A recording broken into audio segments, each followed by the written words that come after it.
Wake up, get ready, time to shine, it's your day, yeah. Join team together, making dreams come true.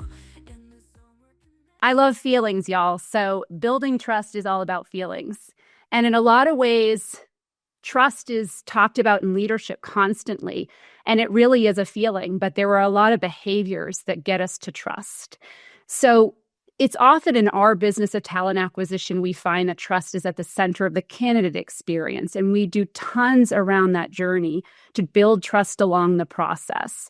And today I'm going to flip that to talk more crucially about the challenges that can come up when we don't have trust with the business.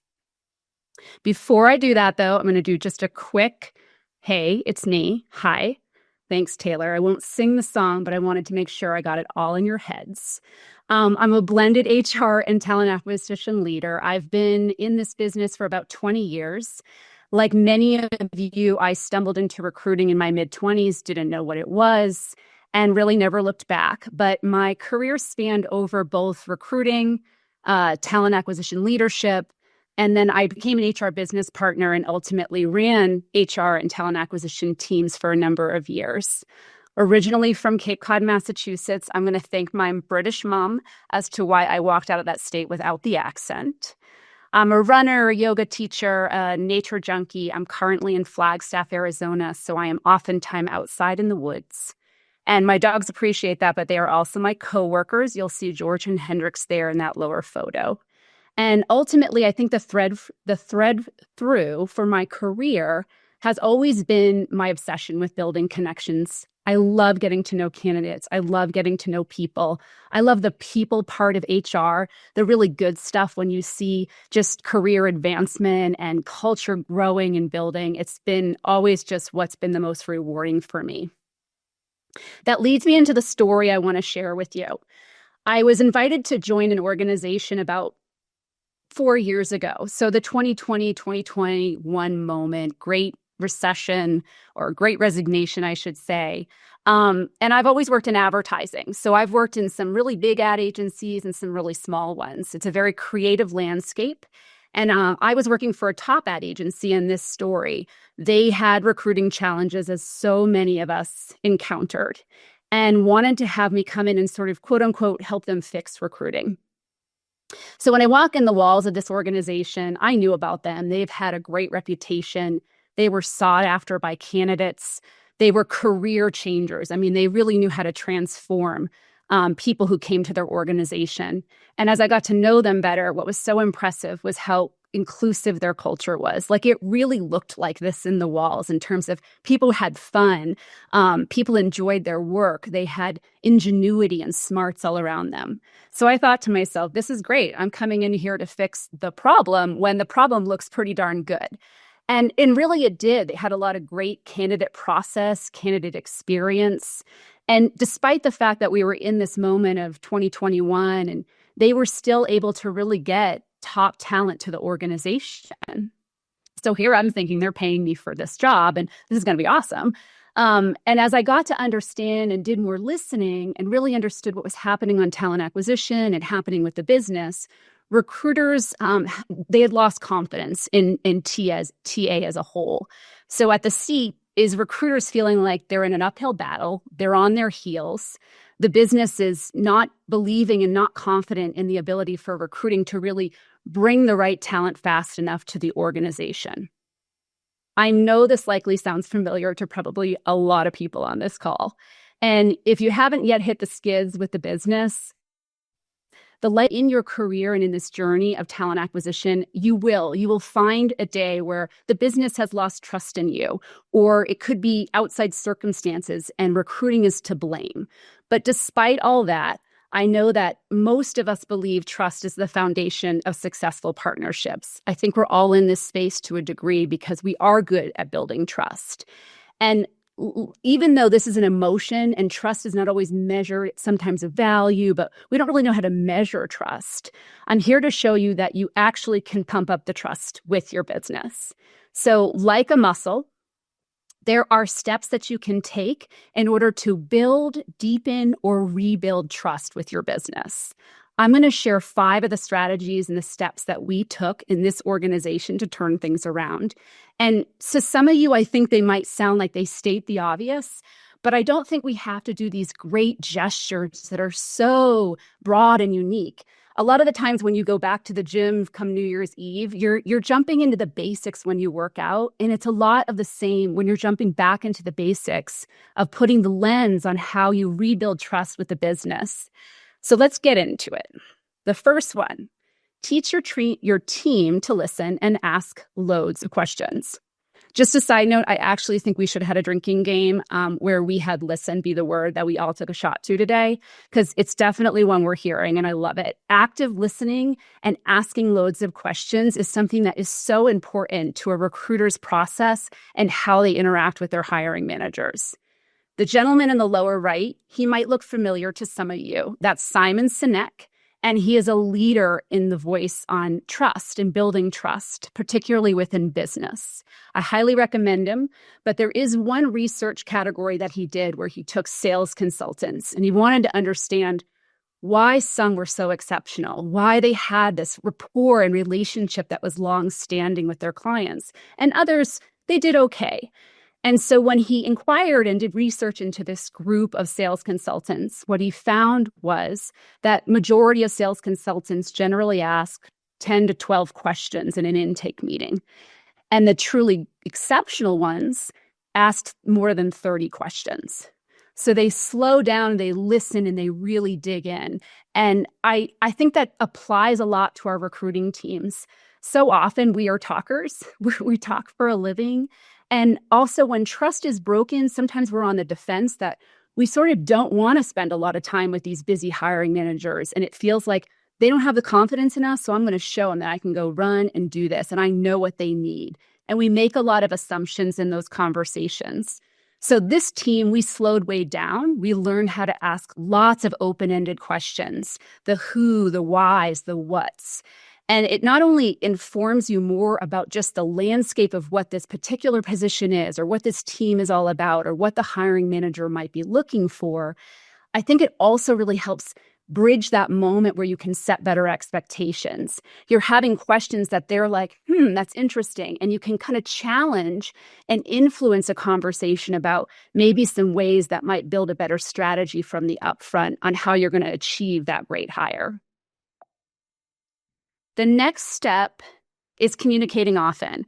Now, I know this is like the most basic, but a lot of times we're doing a lot of regular communication back and forth with our hiring teams, the movement of the week. But what wasn't happening, at least in this experience, was there wasn't a summary happening. There was no like, hey, here's our accountability. Each week, this is what's going on. Here's what's at play. So we created 2 modes of communication. One was to hiring managers that came from the recruiter, and it was really concise and really to the point of what was happening. And another was to the department leader. That cadence can be different based on your organization. We did it weekly because there was a lot of hiring going on. But it leads me to my next step, which is speaking their language. So no more of this ATS dashboard, huge report. We really consolidated information to be that elevator pitch that if I'm in an elevator with a department head, I'm telling them 3 things, the most important things that they care about, and that's speed, quality, and diversity. So we talked a lot about what was at play, what was the pipeline looking like, and also where there might be bottlenecks. The quality. We want to toot our own horns. We wanted to talk about some of those great candidate profiles that were in the mix. And diversity. I am still, no matter what is going on in our world of politics, to me, talent acquisition and the efforts around DE&I are still paramount. And so in what ways can we be the gate openers? And how can we highlight that briefly in a very concise way? So it might be an example of one candidate who's outside the box that you really want to influence that department leader and that hiring manager to really give some consideration of. Or another way might be a sourcing strategy you've been taking that's paying off and you're starting to see some traction around. Again, take an opportunity to speak their language, but also, toot talent's horn and what's going on. The next step is getting your recruiter, which I should have added here, inside the action. So as a talent acquisition leader, as an HR manager, I think we often have a seat at the table. And many times, and in this instance, the recruiting team was constantly in HR meetings, and then the HR leadership or business partners were in meetings with the business. I'm not talking about all the confidential ones or the information around performance review processes. There are so many opportunities for department heads to have recruiters join. So get your recruiters inside the action. Find inroads for them. I think as leaders, this is our job to help build their reputation, build their confidence, and it shows collaboration with the business. I know these meetings oftentimes inform us of great information we can share with a candidate, but turn your recruiter's lens to the bridge of the collaboration, the showing up, being a seat at the table. And it's not always that they're offering information in those meetings, but they're really listening, and their hiring managers are seeing in those settings. So it goes a long way to transform the relationship. The last one, I kind of lumped a couple together because I think you can gain champions from many different areas. This is about building the brand of talent more broadly in your organization. You do it day by day, but talent and talent leaders really have to think about how are we getting what we're doing out there to the broader audience. And so the first one, I think, is informing your recruiters to influence sort of bad hiring managers, ones that have opportunities to improve, by shouting out some stories about the good ones. Now, how this is raised in a meeting, it's all about the nuance of the conversation. This isn't about putting a bad person on blast, but it's more about, hey, I know we're having some of these A, B, and C challenges. We've been doing some other things over in this department, and they're starting to really work out. Are you open to hearing about some of those suggestions and trying them on? So you're bringing them along in the conversation. You're influencing in a way that's saying, I know we're in this. Let's figure it out together, and I have some ideas. Give your hiring managers a report card is my next one. So many of us as leaders will talk with our recruiting team one-on-one or in team meetings, and we hear what the grind is. We hear what's not going well. And I think we all do a great job of understanding individually, but this is about really surveying your recruiting team, finding out with a little bit less of this individual sentiment, but more of a broad sentiment.